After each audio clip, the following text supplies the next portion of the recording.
सत श्री अकाल। टीवी 84 देख रहे सारे दर्शकों का स्वागत है। मैं हरप्रीत कौर ते लंघे हफ्ते की कुछ वापरिया आओ जानते हैं। 34 साल बाद 84 सिख कतलेआम मामले विच कांग्रेसी आगू सज्जन कुमार नूं सब तो वड्डी सज़ा मिली।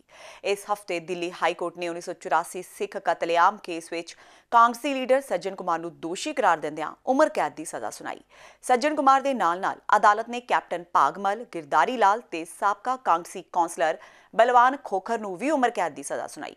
इस तों इलावा अदालत ने 2 होर दोषियां किशन खोखर ते साबका वकील महिंदर यादव की सज़ा 3 साल तो वधा के 10 साल कर दी। हाईकोर्ट ने सज्जन कुमार नूं उम्र कैद की सज़ा सुनादियां 31 दसंबर तक सरैंडर करने के हुक्म दिते, जिस ते दोषी सज्जन कुमार ने रोक लाउण की बेनती की सी ते 1 महीने का समा होर मंगिया सी, जिस नूं शुक्रवार कोर्ट ने खारिज कर दिता सी। सज्जन कुमार नूं सज़ा सुनादियां अदालत ने फैसले ते तलख टिप्पणी करदियां कहा कि सियासी सरपरस्ती हेठ सज्जन कुमार बचदा रहा है। इस सारे मामले विच सिख कतलेआम पीड़ित परिवारां ते गवाहां ने अंत तक लंबी लड़ाई लड़ी। इस मामले विच जगदीश कौर अहम गवाहां विचों एक सी। जगदीश कौर दे परिवार दे 5 मैंबर 34 साल पहलां कतलेआम विच मारे गए सन। जगदीश कौर ने ही दोष लाया सी कि सज्जन कुमार ने भीड़ नूं भड़काया सी, जिसने उसके पति, वड्डे पुत्र, 3 चचेरे भरावां नूं मार मुकाया सी। इन्हां सारे गवाहां ने सज़ा मिलण तो बाद मीडिया सामने अपना पक्ष भी रखा, जो तुसीं देख सकते हो। ये बहुत बड़ा पापी है, इसको ऐसे मौत देनी चाहिए जैसे इन्हें मेरे परिवार को दी। आग ला के जलाए थे, इसको भी चिराए पे ला के आग लानी चाहिए। ये 3000 का कत्ल है, एक का नहीं, क्यों काट देता था। सिख साला एक नहीं बचना चाहिए। जिन हिंदुओं ने अपने घर में छिपाया उनके भी घर चलाओ, उनको भी मारो। तो ये मेरा कौन सा कसूर था? सिर्फ मैं सिखों के घर में जन्म लिया था। पिता ने आज़ादी की लड़ाई लड़ी, पति आर्मी में था, ना तो पिता की कुर्बानी काम आई तो ना पति की सेवा, क्योंकि मैं सिखों के घर में जन्म लिया था। मेरे को सजाए मौत दी। कोर्ट ने भी किया कि पॉलिटिकल प्रेशर सीगा इस पूरे केस तो भी प्रेशर रहा है सर। हाँ, बड़ा मैनू खरीदना है 8 करोड़ नू 10 करोड़ नू तो बाहरले देश में सैट करा देने, इतने लड़ो ही नहीं। आप एक बेटा बजे वो बहुत बड़े खूनखार हैं, वो तो आपका बेटा भी मार देंगे, आपको भी मारेंगे। मैं क्या सबको मार दी, पर सच कहूँगी, क्योंकि ऐसे कातलों को बचना नहीं चाहिए। जैसे इन्होंने हमारे जलाया, ऐसे चिराए पे ला के जलाना चाहिए, क्योंकि आपको संदेश मिले सबको कि कितना भी बड़ा आदमी हो, आखिर कानून किससे बड़ा कोई नहीं है, कानून माफ़ नहीं करता। सिख कतलेआम केस विच उम्र कैद होण मगरों सज्जन कुमार ने कांग्रेस नूं अलविदा कह दिता। सज्जन कुमार नूं जेल तक पहुंचाने वाले उगे वकील HS फूलका ने मीडिया नूं दिते अपने प्रतिक्रम विच कहा कि यह दिन उन्हां दी जिंदगी दा वड्डा दिन है ते यह उन्हां दी जिंदगी दे 34 सालां दे संघर्ष दा नतीजा है। फूलका ने कहा कि यह केस लड़न लई उन्होंने विरोधी धिर दे आगू दे अहुदे तो अस्तीफा दे दिता सी। फूलका तो इलावा वित्त मंत्री अरुण जेतली ने इस संबंधी कहा कि कांग्रेस हुण 1984 विच कीते गुनाहां दी सज़ा भोग रही है। इन्हां तो इलावा बाकी आगुआं ने भी की कुछ कहा, आओ देखते हैं। थैंक यू जस्टिस मुरली तार जस्टिस मुरली पार, जस्टिस विनोद गोयल का बहुत बहुत धन्यवाद। इंडियन जुडिशरी का धन्यवाद, सारे मीडिया का धन्यवाद। सज्जन कुमार को उम्र कैद मिली है, उसकी सारी उम्र उसकी मौत तक, और बाकी 3 को और को उम्र कैद है, जो एक्स काउंसलर बलवन खोखर और जो गिरधारी लाल और कैप्टन भागमल, उनको भी उम्र कैद है, और जो एक्स MLA महिंदर यादव है उसको 10 साल की, कृष्ण खोखर को भी 10 साल। आज जो दिल्ली हाई कोर्ट का निर्णय आया है, जिसने जिला अदालत के उस फैसले को उल्टा किया है और 1984 के सिख विरोधी दंगों का जो एक प्रकार से सिंबल बन गए थे, चिन्ह बन गए थे श्री सज्जन कुमार, उनको उम्र कैद की सजा दी है। हम NDA की तरफ से इसका स्वागत करते हैं। और आज जो ये निर्णय आया है कि 1984 के दंगों का इससे बड़ा कोई संकेत नहीं हो सकता, जो कि सिंबल नहीं हो सकता जो सज्जन कुमार जी थे। और ये विडंबना है कि ये आया उस दिन है जिस दिन सिख समाज एक दूसरे नेता जिसको दोषी मानता है, कांग्रेस पार्टी आज भी उनको मुख्यमंत्री की शपथ दिलवा रही है। और इसलिए कांग्रेस पार्टी और गांधी परिवार इस पूरी कवर अप और अन्याय के अंदर आज तक शामिल रहा है, लेकिन फिर भी हम इसका स्वागत इसलिए करते हैं कि विलंब से आया, लेकिन कम से कम न्याय होना इसमें अब आरंभ हुआ है। और अभी भी बहुत सारे मुकदमे ऐसे हैं जो डे टू डे चलने हैं, और हम उम्मीद करते हैं कि जल्दी और लोगों के खिलाफ भी इस प्रकार के फैसले आएंगे, ताकि जो विक्टिम्स हैं, जिन्होंने सफर किया 1984 में, उनको न्याय मिल पाए। ਪੰਜਾਬ ਦੇ ਮੁੱਖ ਮੰਤਰੀ ਕੈਪਟਨ ਅਮਰਿੰਦਰ ਸਿੰਘ ਦੀ ਸਿਹਤ ਇਸ ਹਫਤੇ ਢਿੱਲੀ ਮੱਠੀ ਰਹੀ। ਗੁਰਦੇ ਦੀ ਪੱਥਰੀ ਤੋਂ ਪਰੇਸ਼ਾਨ ਮੁੱਖ ਮੰਤਰੀ ਕੈਪਟਨ ਅਮਰਿੰਦਰ ਸਿੰਘ ਦਾ ਸੋਮਵਾਰ ਆਪਰੇਸ਼ਨ ਕੀਤਾ ਗਿਆ। ਚੰਡੀਗੜ੍ਹ ਦੇ ਪੀਜੀਆਈ ਹਸਪਤਾਲ ਦੇ ਡਾਕਟਰਾਂ ਨੇ ਪੰਜਾਬ ਦੇ ਮੁੱਖ ਮੰਤਰੀ ਦੇ ਗੁਰਦੇ ਦੀ ਪੱਥਰੀ ਦਾ ਇਲਾਜ ਕਰਨ ਲਈ ਉਹਨਾਂ ਦਾ ਆਪਰੇਸ਼ਨ ਕੀਤਾ। ਡਾਕਟਰਾਂ ਮੁਤਾਬਕ ਪੱਥਰੀ ਦੀ ਦਰਦ ਕਾਰਨ ਕੈਪਟਨ ਅਮਰਿੰਦਰ ਸਿੰਘ ਨੂੰ ਕਾਫੀ ਤਕਲੀਫ ਸੀ, ਜਿਸ ਕਾਰਨ ਇਸ ਨੂੰ ਛੇਤੀ ਤੋਂ ਛੇਤੀ ਕੱਢਿਆ ਜਾਣਾ ਚਾਹੀਦਾ ਸੀ।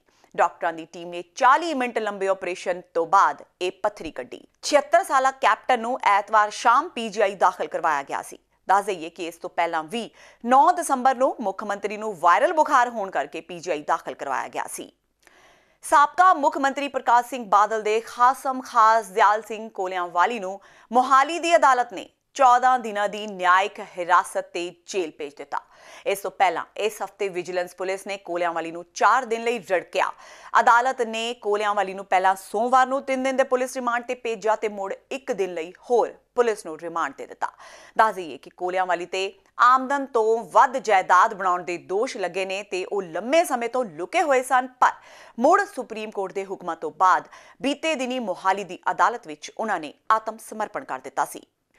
ਇਸ ਹਫਤੇ ਫਿਰ ਕੈਪਟਨ ਅਮਰਿੰਦਰ ਸਿੰਘ ਨੇ ਸਿੱਖਸ ਫਾਰ ਜਸਟਿਸ ਤੇ ਪਾਕਿਸਤਾਨ ਦੀ ਖੁਫੀਆ ਏਜੰਸੀ ISI ਨਾਲ ਇਕਮਿਕ ਹੋਣ ਦਾ ਦੋਸ਼ ਲਗਾਇਆ।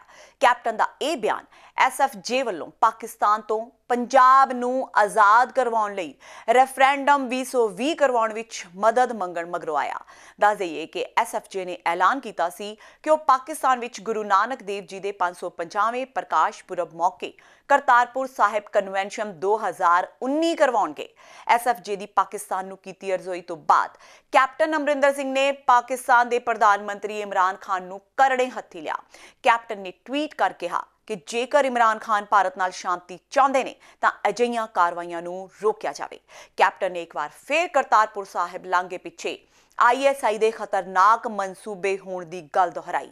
ਉਹਨਾਂ SFJ ਵੱਲੋਂ ਕਰਵਾਈ ਜਾਣ ਵਾਲੀ ਕਰਤਾਰਪੁਰ ਸਾਹਿਬ ਕਨਵੈਨਸ਼ਨ 2019 ਦਾ ਵੀ ਸਖਤ ਵਿਰੋਧ ਕਰਦਿਆਂ ਕਿਹਾ ਕਿ ISI ਦੀ ਕਰਤਾਰਪੁਰ ਸਾਹਿਬ ਲਾਂਘੇ ਰਾਹੀਂ SFJ ਸਮੇਤ ਹੋਰ ਭਾਰਤ ਵਿਰੋਧੀ ਤਾਕਤਾਂ ਨੂੰ ਹਵਾ ਦੇਣ ਦੀ ਯੋਜਨਾ ਹੈ। ਉਹਨਾਂ ਪਾਕਿਸਤਾਨ ਦੇ ਪ੍ਰਧਾਨ ਮੰਤਰੀ ਤੋਂ ਮੰਗ ਕੀਤੀ ਕਿ ਜੇਕਰ ਉਹ ਸੱਚੇ ਮਨ ਨਾਲ ਭਾਰਤ ਲਈ ਦੋਸਤੀ ਦੇ ਬੂਹੇ ਖੋਲ੍ਹਣਾ ਚਾਹੁੰਦੇ ਨੇ ਤਾਂ ਉਹ ਨਾ ਸਿਰਫ SFJ ਦੇ ਇਸ ਕਦਮ ਦੀ ਨਿਖੇਧੀ ਕਰਨ, ਬਲਕਿ ਉਹਨਾਂ ਨੂੰ ਭਾਰਤ ਵਿਰੋਧੀ ਗਤੀਵਿਧੀਆਂ ਕਰਨ ਲਈ ਆਪਣੀ ਜ਼ਮੀਨ ਦੀ ਵੀ ਵਰਤੋਂ ਨਾ ਕਰਨ ਦੇਣ। ਇਸ ਉਪਰੰਤ ਸਰਕਾਰ ਨੇ ਗੁਰਪਤਵੰਤ ਸਿੰਘ ਪੰਨੂ ਖਿਲਾਫ ਸ਼ਿਕੰਜਾ ਕੱਸਿਆਂ ਰੈੱਡ ਕਾਰਨਰ ਨੋਟਿਸ ਵੀ ਜਾਰੀ ਕੀਤਾ। ਉਧਰ ਪਾਕਿਸਤਾਨ ਨੇ ਕੈਪਟਨ ਦੀ ਇਸ ਟਿੱਪਣੀ ਦਾ ਕੋਈ ਸਿੱਧਾ ਜਵਾਬ ਤਾਂ ਨਹੀਂ ਦਿੱਤਾ, ਪਰ ਕਰਤਾਰਪੁਰ ਸਾਹਿਬ ਬਦਲੇ ਭਾਰਤ ਨਾਲ ਜ਼ਮੀਨ ਵਟਾਉਣ ਦੀ ਪੇਸ਼ਕਸ਼ ਨੂੰ ਪਾਕਿਸਤਾਨ ਨੇ ਠੁਕਰਾ ਦਿੱਤਾ।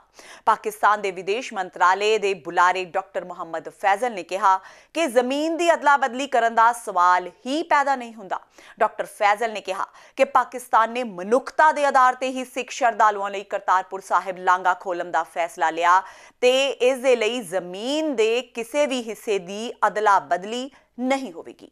ਹਾਲਾਂਕਿ ਭਾਰਤ ਵੱਲੋਂ ਮੁੰਬਈ ਵਿਚਲੀ ਪਾਕਿਸਤਾਨੀ ਜਾਇਦਾਦ ਜਿੰਨਾ ਹਾਊਸ ਨੂੰ ਭਾਰਤ ਵੱਲੋਂ ਆਪਣੇ ਅਧਿਕਾਰ ਹੇਠ ਲੈਣ ਦੇ ਸਵਾਲ ਤੇ ਉਹਨਾਂ ਤਿੱਖੀ ਪ੍ਰਤੀਕਿਰਿਆ ਜ਼ਾਹਿਰ ਕੀਤੀ। ਬੁਲਾਰੇ ਨੇ ਕਿਹਾ ਕਿ ਭਾਰਤ ਦਾ ਕੰਟਰੋਲ ਸਵੀਕਾਰਿਆ ਨਹੀਂ ਜਾਵੇਗਾ ਕਿਉਂਕਿ ਉਹ ਮੰਨ ਚੁੱਕਾ ਹੈ ਕਿ ਜਿੰਨਾ ਹਾਊਸ ਪਾਕਿਸਤਾਨ ਦਾ ਹੀ ਹੈ। ਬੰਦੀ ਸਿੰਘਾਂ ਦੀ ਰਿਹਾਈ ਨੂੰ ਇਸ ਹਫਤੇ ਹੁੰਗਾਰਾ ਮਿਲਿਆ। ਪਿਛਲੇ ਲੰਬੇ ਅਰਸੇ ਤੋਂ ਬੰਦੀ ਸਿੱਖਾਂ ਦੀ ਰਿਹਾਈ ਨੂੰ ਲੈ ਕੇ ਖਿੱਚੋਤਾਣ ਚੱਲ ਰਹੀ ਸੀ ਕਿਉਂਕਿ ਅਨੇਕਾਂ ਹੀ ਸਿੱਖ ਜੇਲ੍ਹਾਂ ਵਿੱਚ ਨਜ਼ਰਬੰਦ ਨੇ, ਜਿਨ੍ਹਾਂ ਨੇ ਆਪਣੀ ਸਜ਼ਾ ਤਾਂ ਪੂਰੀ ਕਰ ਲਈ ਸੀ ਤੇ ਫਿਰ ਵੀ ਉਹ ਜੇਲ੍ਹਾਂ ਵਿੱਚ ਨਜ਼ਰਬੰਦ ਸਨ। ਬੀਤੇ ਦਿਨੀ ਬਰਗਾੜੀ ਮੋਰਚੇ ਮੌਕੇ ਸਿੱਖ ਸੰਗਤਾਂ ਨੇ ਪੰਜਾਬ ਸਰਕਾਰ ਤੋਂ ਮੰਗ ਕੀਤੀ ਸੀ ਕਿ ਬੰਦੀ ਸਿੰਘਾਂ ਨੂੰ ਰਿਹਾ ਕੀਤਾ ਜਾਵੇ, ਜਿਸ ਤਹਿਤ ਨਾਭਾ ਦੀ ਸਿਕਿਉਰਿਟੀ ਜੇਲ੍ਹ ਵਿੱਚ ਨਜ਼ਰਬੰਦ ਭਾਈ ਦਿਲਬਾਗ ਸਿੰਘ ਨੂੰ ਪੰਜਾਬ ਸਰਕਾਰ ਦੇ ਹੁਕਮਾਂ ਤਹਿਤ ਰਿਹਾ ਕਰ ਦਿੱਤਾ ਗਿਆ। ਭਾਈ ਦਿਲਬਾਗ ਸਿੰਘ ਦੇ ਉੱਪਰ ਟਾਂਡਾ ਐਕਟ ਦਾ ਮਾਮਲਾ ਦਰਜ ਸੀ ਤੇ ਸਜ਼ਾ ਪੂਰੀ ਹੋਣ ਦੇ ਬਾਵਜੂਦ ਉਹ ਸਜ਼ਾ ਕੱਟ ਰਹੇ ਸਨ। ਦੱਸ ਦਈਏ ਕਿ ਭਾਈ ਦਿਲਬਾਗ ਸਿੰਘ ਨੇ 14 ਦੀ ਬਜਾਏ 17 ਸਾਲ ਸਜ਼ਾ ਕੱਟੀ ਹੈ। 17 ਸਾਲ ਹੋ ਗਏ ਮੈਨੂੰ ਅੰਦਰ ਪੂਰੇ ਤੇ ਰਿਹਾ। ਪਹਿਲੋਂ ਸਾਡੇ ਬੰਦੇ ਜਿਹੜੇ ਨੇ टाड़ा जिंदे टाड़ा के केस हैं वो 12 साल ते कट के रिहा होए सन ਜਿਹੜੇ 25-30 पंजाब सरकार ने रिहा किया जो कांग्रेस की वजारत से पहलों महाराजा साहब पटियाले की तो उन्होंने कुछ तो मैं नाम भी याद ने जिहदे बलविंदर सिंह सतराना गुरनाम सिंह सतराना तो अमृतसर तो हाँ सरजीत सिंह सहिंसरा अमरजीत सिंह तरनताਰਨ तो इधर मोगे वाल दे हैं कुलदीप सिंह ते लक्ष्मण सिंह जोरा सिंह गुरदेव सिंह तेजा सिंह होर भी नेका जिन्होंने मैं नाम भुल गया वा जिहड़े पंजाब सरकार ने रिहा किए सन टाड़ा वाले क्यों असी हुण मैनू पहली रिहा किया इन्होंने बाकी सारे जिहड़े साडे बंदे ने सजावां कोई 20 साल कट्टी बैठा कोई 25 साल कट्टी बैठा है आम तो 14 साल कट्टनी होंदी है ये मैं जी 17 वध कट्टी है। ਬੇਦਬੀਆਂ ਤੇ ਗੋਲੀ ਕਾਂਡਾਂ ਦੀ ਜਾਂਚ ਕਰ ਚੁੱਕੇ ਜਸਟਿਸ ਰਣਜੀਤ ਸਿੰਘ ਕਮਿਸ਼ਨ ਦੀ ਰਿਪੋਰਟ ਦੀ ਮਾਨਤਾ ਤੇ ਇਸ ਹਫਤੇ ਪੰਜਾਬ ਤੇ ਹਰਿਆਣਾ ਹਾਈ ਕੋਰਟ ਨੇ ਆਪਣਾ ਫੈਸਲਾ ਰਾਖਵਾਂ ਰੱਖ ਲਿਆ। ਦਰਅਸਲ ਜਸਟਿਸ ਰਣਜੀਤ ਸਿੰਘ ਕਮਿਸ਼ਨ ਦੀ ਰਿਪੋਰਟ ਨੂੰ ਖਾਰਜ ਕਰਨ ਦੀ ਮੰਗ ਕਰਦਿਆਂ ਸਾਬਕਾ ਐਸਐਸਪੀ ਚਰਨਜੀਤ ਸ਼ਰਮਾ ਤੇ ਹੋਰਾਂ ਦੀ ਪਟੀਸ਼ਨ ਤੇ ਹਾਈ ਕੋਰਟ ਨੇ ਫੈਸਲਾ ਕਰ ਲਿਆ ਪਰ ਅਜੇ ਇਸ ਨੂੰ ਸੁਣਾਇਆ ਨਹੀਂ ਗਿਆ। ਪਟੀਸ਼ਨਰਾਂ ਨੇ ਕਿਹਾ ਸੀ ਕਿ ਕਮਿਸ਼ਨ ਨੇ ਸਰਕਾਰ ਕੋਲ ਸਿੱਧੇ ਤੌਰ ਤੇ ਉਹਨਾਂ ਵਿਰੁੱਧ ਕਾਰਵਾਈ ਕਰਨ ਦੀ ਮੰਗ ਕੀਤੀ ਪਰ ਅਜਿਹੀ ਸਿਫਾਰਿਸ਼ ਨਹੀਂ ਕੀਤੀ ਜਾ ਸਕਦੀ ਲਿਹਾਜ਼ਾ ਕਮਿਸ਼ਨ ਦੀ ਰਿਪੋਰਟ ਨੂੰ ਰੱਦ ਕੀਤਾ ਜਾਣਾ ਚਾਹੀਦਾ ਹੈ। ਉਹਨਾਂ ਦਾਅਵਾ ਕੀਤਾ ਕਿ ਇਸ ਰਿਪੋਰਟ ਦੇ ਆਧਾਰ ਤੇ ਪਟੀਸ਼ਨਰਾਂ ਵਿਰੁੱਧ ਦਰਜ ਐਫਆਈਆਰ ਤੇ ਵੀ ਉਹਨਾਂ ਖਿਲਾਫ ਕਾਰਵਾਈ ਨਹੀਂ ਕੀਤੀ ਜਾਣੀ ਚਾਹੀਦੀ। ਪਟੀਸ਼ਨਰਾਂ ਨੇ ਇਹ ਵੀ ਕਿਹਾ ਸੀ ਕਿ ਇੱਕ ਕਮਿਸ਼ਨ ਬਣ ਚੁੱਕਾ ਹੋਵੇ ਤਾਂ ਦੂਜਾ ਕਮਿਸ਼ਨ ਨਹੀਂ ਬਣਾਇਆ ਜਾ ਸਕਦਾ। ਪੰਚਾਇਤੀ ਚੋਣਾਂ ਦੇ ਚਲਦਿਆਂ ਪੰਜਾਬ ਭਰ ਵਿੱਚ ਇਹ ਹਫ਼ਤਾ ਪੂਰੀ ਤਰ੍ਹਾਂ ਗਰਮਾਇਆ ਰਿਹਾ। ਨਾਮਜ਼ਦਗੀਆਂ ਨੂੰ ਲੈ ਕੇ ਸੂਬੇ ਵਿੱਚ ਕਈ ਜਗ੍ਹਾ ਤੇ ਕਾਂਗਰਸੀ ਤੇ ਅਕਾਲੀ ਆਪਸ ਵਿੱਚ ਭਿੜਦੇ ਨਜ਼ਰ ਆਏ। ਡਾਂਗਾਂ ਚਲੀਆਂ, ਇੱਟਾਂ ਰੋੜੇ ਵਰੇ, ਇੱਥੋਂ ਤੱਕ ਕਿ ਕਈ ਥਾਈਂ ਗੋਲੀਆਂ ਵੀ ਚਲੀਆਂ। ਤਰਨਤਾਰਨ ਵਿੱਚ ਦੋ ਧਿਰਾਂ ਪੁਲਿਸ ਸਾਹਮਣੇ ਛਿੱਤਰੋ ਛਿੱਤਰੀ ਹੁੰਦੀਆਂ ਰਹੀਆਂ ਜਦਕਿ ਫਿਰੋਜ਼ਪੁਰ ਵਿੱਚ ਇੱਕ ਦੂਜੇ ਦੀ ਨਾਮਜ਼ਦਗੀ ਕਟਾਉਣ ਨੂੰ ਲੈ ਕੇ ਫਾਇਰਿੰਗ ਤੱਕ ਹੋ ਗਈ। ਟਾਂਡਾ ਵਿੱਚ ਬੀਡੀਪੀਓ ਨੇ ਗੁੱਸੇ ਵਿੱਚ ਆ ਕੇ ਕਾਂਗਰਸੀ ਵਰਕਰ ਦੇ ਥੱਪੜ ਜੜ ਦਿੱਤਾ ਜਿਸ ਤੇ ਮੁੜ ਸੰਗਤ ਸਿੰਘ ਗਿਲਜੀਆਂ ਨੂੰ ਧਰਨਾ ਦੇਣਾ ਪਿਆ। ਇਸ ਬੰਦੇ ਨੇ ਸਾਡੇ ਨਾਮ ਅੰਦਰੋਂ ਨਿਕਲਿਆ ਫੈਲਾਂ ਖੋਈਆਂ ਨੇ ਇਹਨੇ ਗੁੰਡੇ ਸੱਦੇ ਹੋਏ ਸੀ ਗੁੰਡੇ ਸਾਡੇ ਗਲ ਪਵਾਏ ਨੇ ਫਾਈਲ ਜਮ੍ਹਾਂ ਕਰਵਾਉਣ ਗਏ ਸੀ ਰਿਟਰਨਿੰਗ ਅਫਸਰ ਚੈੱਕ ਕਰ ਰਹੇ ਸੀ ਪਰ ਪਰੰਤੂ ਸਾਡੇ ਪਿੰਡ ਦੇ ਬਾਹਰਲੇ ਮੁੰਡੇ ਨੇ ਗੁਰਚਰਨ ਸਿੰਘ ਨੇ ਮੇਰੇ ਹੱਥੋਂ ਫਾਈਲ ਖੋ ਕੇ ਮੇਰੇ ਦੋ ਚਪੇੜਾਂ ਵੀ ਮਾਰੀਆਂ ਨੇ ਤੇ ਮੇਰੇ ਤੋਂ ਫਾਈਲ ਖੋ ਕੇ ਭੱਜ ਗਿਆ। ਮੈਂ ਪੁਲਿਸ ਦੀ ਬਹੁਤ ਮਿਹਨਤ ਕੀਤੀ ਵੀ ਮੈਨੂੰ ਫਾਈਲ ਵਾਪਸ ਦੇ ਦਿਓ ਕਿਸੇ ਨੇ ਪ੍ਰਸ਼ਾਸਨ ਨੇ ਮੇਰੀ ਉੱਥੇ ਗੱਲ ਨਹੀਂ ਸੁਣੀ। ਮੈਂ ਇਹ ਚਾਹੁੰਦੀ ਹਾਂ ਕਿ ਮੇਰੀ ਫਾਈਲ ਜਮ੍ਹਾਂ ਕਰਵਾਈ ਜਾਵੇ ਤੇ ਚੋਣਾਂ ਲੜੀਆਂ ਜਾਣ ਤੇ ਪਰ ਧੱਕਾਸ਼ਾਹੀ ਨਾ ਕਿਸੇ ਨੇ ਕੀਤੀ। ਅਸੀਂ ਜੀ ਕੱਲ ਨੋਮੀਨੇਸ਼ਨ ਸਰਪੰਚੀ ਦੇ ਜੀ ਕਾਗਜ਼ ਜਿਹੜੇ ਭਰੇ ਸੀਗੇ ਉਹਦੇ ਕਰਕੇ ਈਰਖਾ ਵਿਰੋਧ ਈਰਖਾ ਜੀ ਰੰਜਿਸ਼ ਰੱਖ ਰਹੇ ਸੀਗੇ ਕਿ ਅਸੀਂ ਖੇਤ ਤੋਂ ਆ ਰਹੇ ਸੀ ਮੈਂ ਤੇ ਮੇਰਾ ਚਾਚਾ ਜੀ ਟਰੈਕਟਰ 'ਤੇ ਖਾਦ ਪਾ ਕੇ ਖੇਤ ਨੂੰ ਅਤੇ ਪਿੱਛੇ ਸਾਡੇ ਜਸਪਾਲ ਸਿੰਘ ਗੁਰਚਰਨ ਸਿੰਘ ਮੋਟਰਸਾਈਕਲ 'ਤੇ ਆ ਰਹੇ ਸੀਗੇ।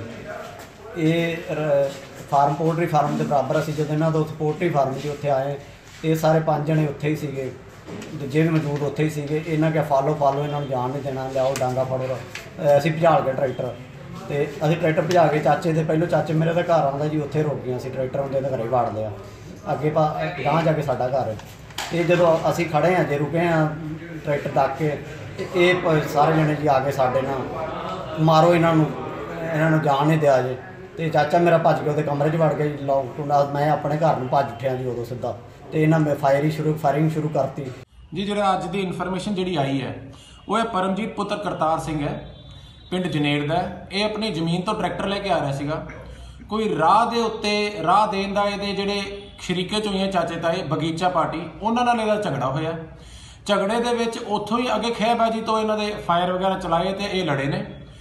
ਦੋ ਪਾਰਟੀਆਂ ਇੱਕ ਸੁਖਵਿੰਦਰ ਸਿੰਘ ਹੈ ਪੁੱਤਰ ਦਰਸ਼ਨ ਸਿੰਘ ਜੋ ਦਾਖਲ ਹੋਇਆ, ਇੱਕ ਗੁਰਦੀਪ ਕੌਰ ਹੈ ਪੁੱਤਰ ਕੁਲਬੀਰ ਸਿੰਘ ਉਹ ਦਾਖਲ ਹੋਇਆ ਤੇ ਅੱਗੇ ਜਿਵੇਂ ਐਮਐਲਆਰ ਆਏਗੀ ਉਵੇਂ ਕਾਰਵਾਈ ਕੀਤੀ ਜਾਏਗੀ। ਇਹ ਮਾਮਲਾ ਅੱਜ ਜੋ ਇਹ ਮਾਮਲਾ ਇਸ ਕਰਕੇ ਗਰਮਾਈ ਹੋਇਆ ਕਿ ਅੱਜ ਫੰਕਸ਼ਨ ਦਾ ਬਿੱਟੂ ਜਿਨ੍ਹਾਂ ਦੀ ਮਦਰ ਇਲੈਕਸ਼ਨ ਲੜ ਰਹੀ ਸੀ ਪਿੰਡ ਜਲਾਲਪੁਰ ਵਿੱਚੋਂ ਉਹ ਅੱਜ ਜਦੋਂ ਵੋਟਰ ਲਿਸਟ ਲੈਣ ਆਏ ਤੇ ਵੀਡੀਓ ਨੇ ਵੋਟ ਲਿਸਟ ਦੇਣ ਦੀ ਬਜਾਏ ਉਹਨਾਂ ਨੂੰ ਚੰਡਾ ਵੀ ਮਾਰੀਆਂ ਤੇ ਧੱਕੇ ਮਾਰ ਕੇ ਉਹਨੂੰ ਬਾਹਰ ਕੱਢ ਦਿੱਤਾ।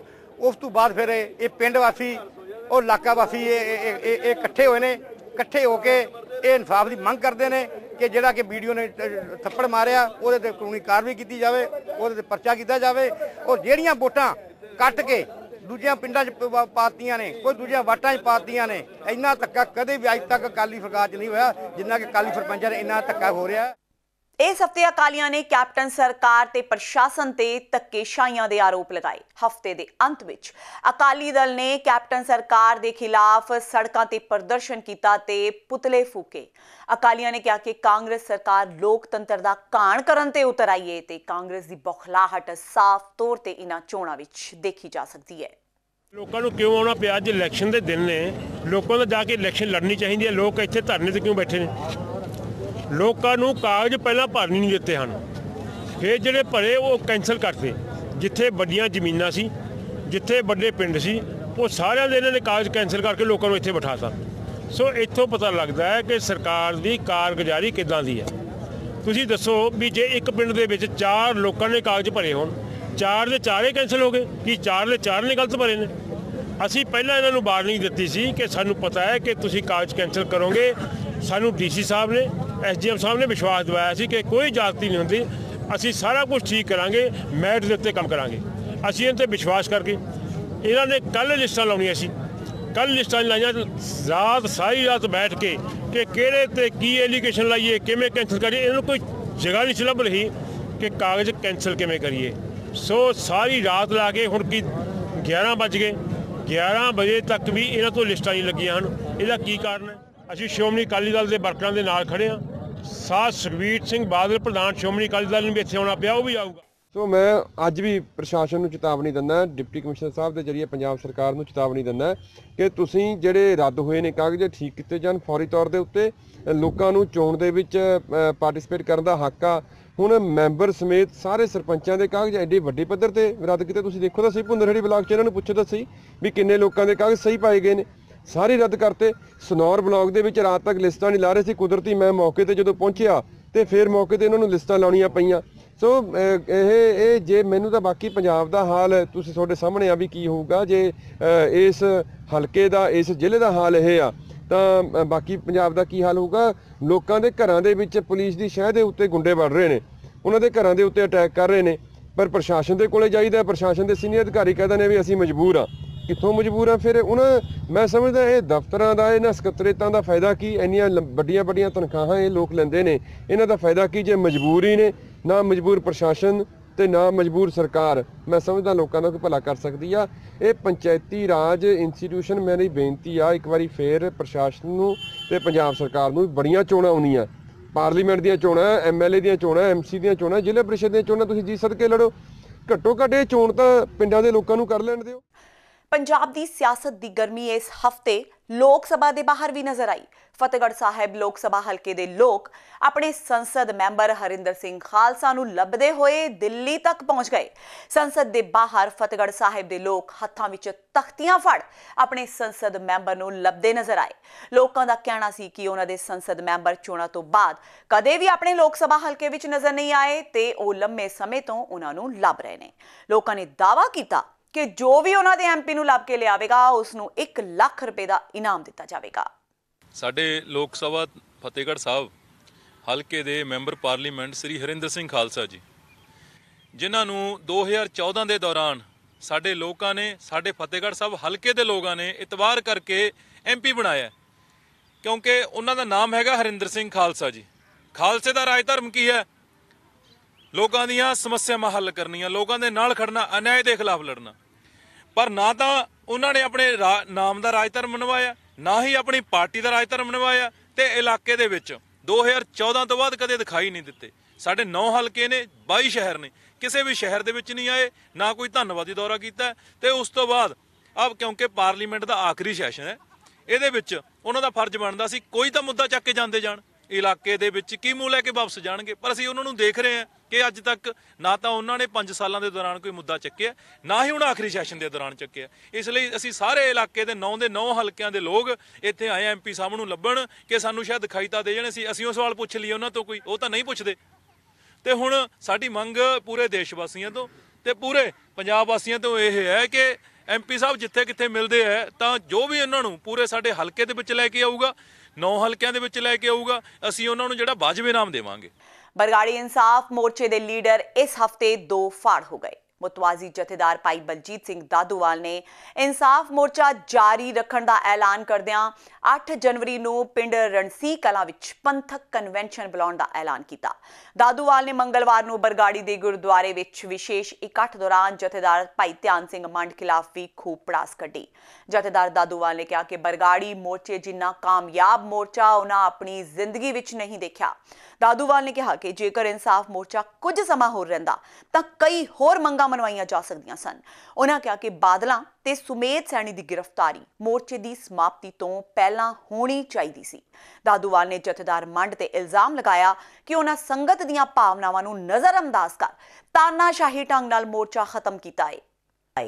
ਦੇਖੋ 9 ਦਸੰਬਰ ਨੂੰ ਜੋ ਮੋਰਚੇ ਦੀ ਸਮਾਪਤੀ ਦਾ ਜਥੇਦਾਰ ਮੰਡ ਸਾਹਿਬ ਨੇ ਐਲਾਨ ਕੀਤਾ, ਸੰਗਤਾਂ ਦੇ ਵਿੱਚ ਬੜੀ ਨਿਰਾਸ਼ਾ, ਜਿਨ੍ਹਾਂ ਨੇ ਬਹੁਤ ਸਾਥ ਦਿੱਤਾ ਉਹਨਾਂ 'ਚ ਇੱਕ ਜਥੇਦਾਰ ਭਾਈ ਬੂਟਾ ਸਿੰਘ ਰਣਸੀ, ਜਨਰਲ ਸਕੱਤਰ ਅਕਾਲੀ ਦਲ 1920 ਵੀ ਨੇ।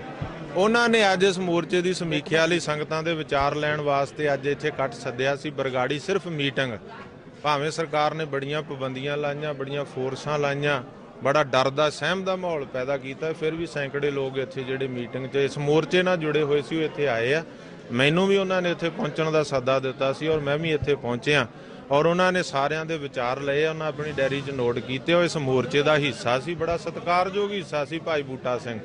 ਤਾਂ ਉਹਨਾਂ ਨੇ ਸਾਰੇ ਜਿੰਨੇ ਸੰਤ ਮਹਾਂਪੁਰਸ਼ ਇੱਥੇ ਆਏ ਆ ਜਾਂ ਸੰਗਤਾਂ ਆਈਆਂ, ਸਾਰਿਆਂ ਆਪਣੇ ਵਿਚਾਰ ਦਿੱਤੇ ਆ ਤੇ ਉਹਨਾਂ ਨੇ ਅਗਲੀ ਮੀਟਿੰਗ ਸਾਰੇ ਪੰਥ ਨੂੰ, ਪੰਥ ਦਰਦੀਆਂ ਨੂੰ ਇਕੱਠੇ ਕਰਨ ਵਾਸਤੇ ਸਾਰਿਆਂ ਦੇ ਵਿਚਾਰ ਲੈ ਕੇ ਜਿਹੜਾ ਹੈਗਾ ਉਹ 8 ਜਨਵਰੀ ਨੂੰ ਆਪਣੇ ਰਣਸੀ ਮੰਡੀ ਦੇ ਵਿੱਚ ਜੋ ਮੋਗੇ ਜ਼ਿਲ੍ਹੇ 'ਚ ਪੈਂਦੀ ਆ ਵੀ ਉਹਦੇ 'ਚ ਪੰਥਕ ਇਕੱਠ ਉਹਨਾਂ ਨੇ ਸੱਦਿਆ ਵਾ ਸਾਰਿਆਂ ਦੇ ਵਿਚਾਰ ਲੈਣ ਲਈ।